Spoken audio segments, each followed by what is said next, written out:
Welcome to talk with SAS. दोस्तों, इस channel के माध्यम से ऑल इंडिया में कोई भी एग्रीकल्चर की भर्ती आती है तो उसकी जानकारी दी जाती है, जिससे कि आप लोगों को जानकारी हो सके और आप लोग अगर उस भर्ती के लिए एलिजिबल हैं तो चाहें तो उस भर्ती में आवेदन कर सकते हैं। तो जानकारी होना आवश्यक है, जानकारी होगी तभी आप लोग उस भर्ती में आवेदन कर पाएंगे। एग्रीकल्चर भर्तियों की नई भर्तियों की अपडेट चाहिए तो आप लोग इस चैनल को सब्सक्राइब कर लीजिए। एग्रीकल्चर की कोई भी नई भर्ती आती है तो उसकी जानकारी यहाँ पे दी जाती है।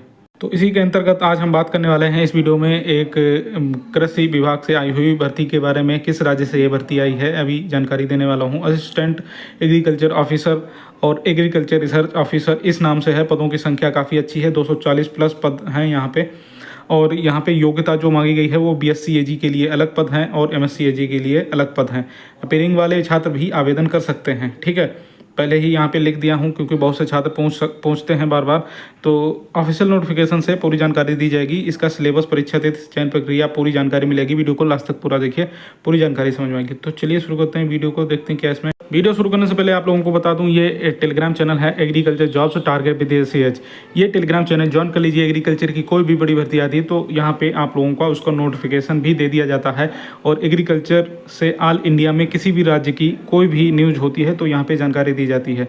देखिए, रबर बोर्ड की 50 पदों पे ये वैकेंसी आई है और इसकी जो नोटिफिकेशन है ये मैंने यहाँ पे डाल दी है। इसको भी आप लोग जाके डाउनलोड करके आराम से पढ़ सकते हैं। ये टेलीग्राम चैनल का लिंक मैं कमेंट बॉक्स में पिन कर दूंगा, वहाँ से आप डायरेक्ट ज्वाइन कर सकते हैं या फिर टेलीग्राम पे जाके सर्च कर लीजिए एग्रीकल्चर जॉब्स टारगेट विद एसएएच, या फिर ये वाला इतना लिख के सर्च कर लेना @एग्री जॉब्स। एग्री में आई डबल रहेगी, ठीक है। ये सर्च करते ही आप लोगों को ये टेलीग्राम चैनल मिल जाएगा, इसको आप ज्वाइन कर सकते हैं। तो अब बात कर लेते हैं इस भर्ती के बारे में, इसके ऑफिशियल नोटिफिकेशन दिखा के। तो यहाँ पे देख सकते हैं दोस्तों, ये अभी विस्तृत विज्ञापन जारी किया गया है। इसकी ये जो विज्ञापन आया है राजस्थान में लोक सेवा आयोग अजमेर की तरफ से ये विज्ञापन जारी किया गया है। ऑल इंडिया में आप किसी भी राज्य के हों इस भर्ती के लिए आवेदन कर सकते हैं अगर इसके लिए एलिजिबल हैं तो। BSc AG और MSc AG अलग अलग योग्यता मांगी गई है, तो आपके पास अगर वो है तो आप लोग इसमें आवेदन कर सकते हैं। अपीयरिंग में है, लास्ट ईयर में है, एग्जाम दे चुके हैं, तब भी आप लोग इसमें आवेदन कर सकते हैं। तो इसका ये विस्तृत विज्ञापन आज ही दिनांक 16/10/2024 को जारी किया गया है। तो इसमें जो भी जितनी भी जानकारी है मैं आप लोगों को यहाँ पे देने वाला हूँ। तो सबसे पहले देख लीजिए, नंबर 1 पे पोस्ट है असिस्टेंट एग्रीकल्चर ऑफिसर NSA। तो यहाँ पे टोटल पोस्ट है वो 115 है, ठीक है। इसके अलावा ये अलग अलग कैटेगरी के हिसाब से बटी हुई हैं पोस्ट, ये भी आप पढ़ सकते हैं। मैं पढ़ने लगा, वीडियो लंबा हो जाएगा, तो मैं बिल्कुल शॉर्ट में पूरी जानकारी देने वाला हूँ। दूसरे नंबर पे post assistant agriculture officer ESA। तो इसकी जो कुल पद हैं वो हैं 10, ठीक है। 3 नंबर पे है स्टैटिस्टिकल ऑफिसर और इसकी जो पोस्ट हैं वो हैं 18। एग्रीकल्चर रिसर्च ऑफिसर एग्रोनॉमी की जो पोस्ट हैं वो हैं 5 और agriculture research officer agriculture botany की पोस्ट हैं 2। Agriculture research officer plant pathology की 2 हैं और एग्रीकल्चर रिसर्च ऑफिसर एंटोमोलॉजी की जो पोस्ट हैं 5 हैं। Agriculture research officer agriculture chemistry की 9 पोस्ट हैं। एग्रीकल्चर रिसर्च ऑफिसर हॉर्टिकल्चर की 2 पोस्ट हैं। एग्रीकल्चर रिसर्च ऑफिसर एग्रोनॉमी ये 11 पोस्ट हैं। और असिस्टेंट एग्रीकल्चर रिसर्च ऑफिसर की जो बॉटनी की पोस्ट हैं वो हैं 5। असिस्टेंट एग्रीकल्चर रिसर्च ऑफिसर की प्लांट पैथोलॉजी की पोस्ट हैं 5, ठीक है। और नंबर 13 पे assistant agriculture research officer entomology की जो पोस्ट हैं वो हैं 12।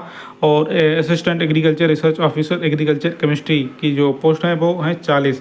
इन सभी को हम ऐड कर देंगे, टोटल जो पोस्ट हैं वो लगभग 241 के आसपास या इतनी ही होती हैं, जाके आप लोग जोड़ सकते हैं। इसके अलावा एक विशेष नोट है यहाँ पे, इसको भी पढ़ लीजिए। यदि अभ्यर्थी एक से अधिक पद हेतु आवेदन करना चाहता है तो उसे प्रत्येक पद के लिए पृथक पृथक ऑनलाइन आवेदन पत्र प्रस्तुत करना होगा। अनुसूचित क्षेत्र के अभ्यर्थी गैर अनुसूचित क्षेत्र की रिक्तियों के विरुद्ध में आवेदन कर सकते हैं। इसलिए अनुसूचित क्षेत्र के निवासित अभ्यर्थी अनुसूचित क्षेत्र और गैर अनुसूचित क्षेत्र के पदों की संख्या संबंध में ये प्राथमिकता प्रेफरेंस आवश्यक रूप से ऑनलाइन आवेदन में भरें, ठीक है। तो ये राज्य वालों के लिए है, राजस्थान वालों के लिए। तो इसको आप लोग नोटिफिकेशन में पढ़ लेना, मैं डाल दूंगा टेलीग्राम पे। इसके शैक्षिक योग्यता की बात करें, जो नंबर 1 और 2 पे जो पोस्ट है उसमें BSc एग्रीकल्चर या फिर BSc horticulture from university established by law in India. तो नंबर 1 और 2 पे कौन कौन सी पोस्ट हैं अभी मैंने आप लोगों को दिखाया था। असिस्टेंट एग्रीकल्चर ऑफिसर NSA जो कि पोस्ट हैं 115 और नंबर 2 पे हैं 10 पोस्ट, ये हैं असिस्टेंट एग्रीकल्चर ऑफिसर ESA। तो ये दोनों पोस्ट के लिए BSc AG मांगा गया है और अच्छी खासी पोस्ट हैं, 115 और 10, मतलब 125 पोस्ट BSc AG वालों के लिए है। इसके अलावा जो अन्य वैकेंसी दी गई हैं ये यहाँ पे अलग अलग वैकेंसी के लिए अलग अलग एलिजिबिलिटी लिखी हुई है। जिस डिपार्टमेंट की वैकेंसी है उस डिपार्टमेंट के हिसाब से अलग अलग एलिजिबिलिटी लिखी हुई है। इसको पूरा पढ़ लेना आप लोग अपनी अपनी वैकेंसी के लिए जो भी एलिजिबिलिटी है, ठीक है। नीचे और भी दिया गया है जो नोट करके है, ये आप लोग पढ़ लेना, ये अलग से है, ये ज़रूरी नहीं है, जो आवेदन करेंगे वो लोग पढ़ लेना। शैक्षिक अर्हता संबंधी प्रावधान, तो यहाँ पे देखिए क्या लिखा हुआ है। उक्त पदों की अपेक्षित शैक्षणिक अर्हता के अंतिम वर्ष की परीक्षा में सम्मिलित हो चुका या सम्मिलित हो रहा है वाला व्यक्ति भी आवेदन करने के लिए पात्र होगा, किंतु उसे आयोग द्वारा आयोजित प्रतियोगी परीक्षा से पूर्व शैक्षिक अर्हता अर्जित करने का सबूत देना होगा। तो यहाँ पे आप देख सकते हैं साफ साफ लिखा हुआ है। अपीयरिंग के जो स्टूडेंट हैं, बीएससी अपीयरिंग हो या फिर एमएससी अपीयरिंग हो, लास्ट ईयर में हैं, एग्ज़ाम देने वाले हैं या दे चुके हैं, तो वो लोग भी इसमें अप्लाई कर सकते हैं, ठीक है। साफ साफ लिखा हुआ है। वेतन पे मैट्रिक्स लेवल की बात करें, जो पोस्ट 1 और 2 पर है उनका लेवल 11 रहेगा, ठीक है, 11, और पद जो 3 से 9 तक हैं उनका ये लेवल 14 रहेगा, और बाकी जो पद 10 से 14 तक हैं उनका 12 रहेगा। तो ये राजस्थान के हिसाब जो आपका ग्रेड पे फिक्स पे है उस हिसाब से है, यहाँ पे लिखा हुआ है नोट करके, ठीक है। आयु सीमा की बात करें तो यहाँ पे 1 से 2 और 10 से 14 तक के लिए दिनांक 1/1/25 को न्यूनतम 18 वर्ष अधिकतम 40 वर्ष की आयु होनी चाहिए। पद क्रम संख्या 3 से 9 के लिए दिनांक 1/1/25 को 20 वर्ष अधिकतम 40 वर्ष होनी चाहिए, ठीक है। तो ये यहाँ पे लिखा हुआ है एज के लिए।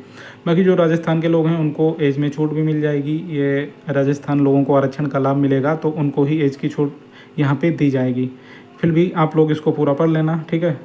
तो इसका चयन कैसे होगा? चयन प्रक्रिया जो है वो यहाँ पे देख सकते हैं। अभ्यर्थियों का चयन लिखित परीक्षा के माध्यम से किया जाएगा और आवश्यकता पड़ने पर आयोग द्वारा उत्तर पत्रक या उत्तर पुस्तिका से मूल्यांकन में स्केलिंग, मॉडरेशन, नॉर्मलाइजेशन, सामान्यीकरण पद्धति को अपनाया जा सकेगा। संबंधित सेवा नियम के अनुसार आयोग द्वारा उपयुक्त पाए गए अभ्यर्थियों को नाम नियुक्ति प्राधिकारी को अनुशंसित किए जाएंगे जो मेरिट के क्रम में व्यवस्थित होंगे, ठीक है। तो यहाँ पे एक ही एग्ज़ाम आपका होगा, लिखित परीक्षा का स्थान एवं माह जो है वो यथा समय अलग से सूचित किया जाएगा, जो कि मैं आप लोगों को बाद में जानकारी दे दूंगा जब भी आएगा।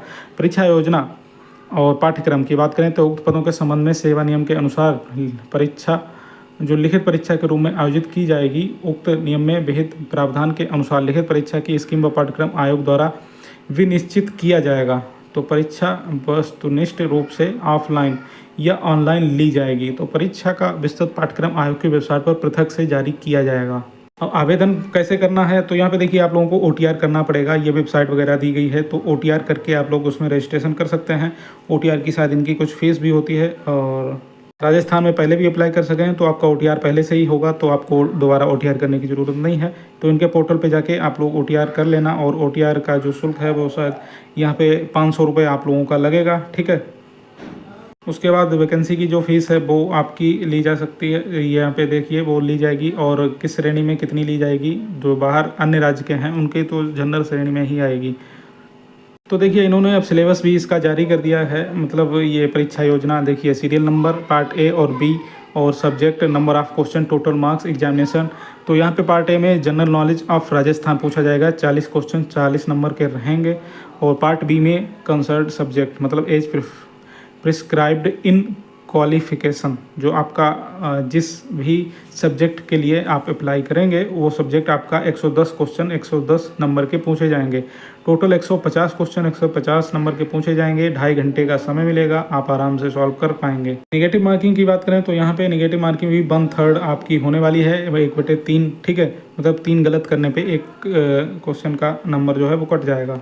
फॉर्म में विकल्प वगैरह कैसे क्या भरना है आप लोगों के लिए यहाँ पे डिटेल में दिया गया है, ठीक है। और ब्लू बॉल पॉइंट पेन जैसे ये सब यूज़ करना है, कैसे क्या करना है ये निर्देश दिए गए हैं आपके, और कुछ महत्वपूर्ण बिंदु दिए गए हैं, इसको आप लोग पढ़ लेना, ठीक है।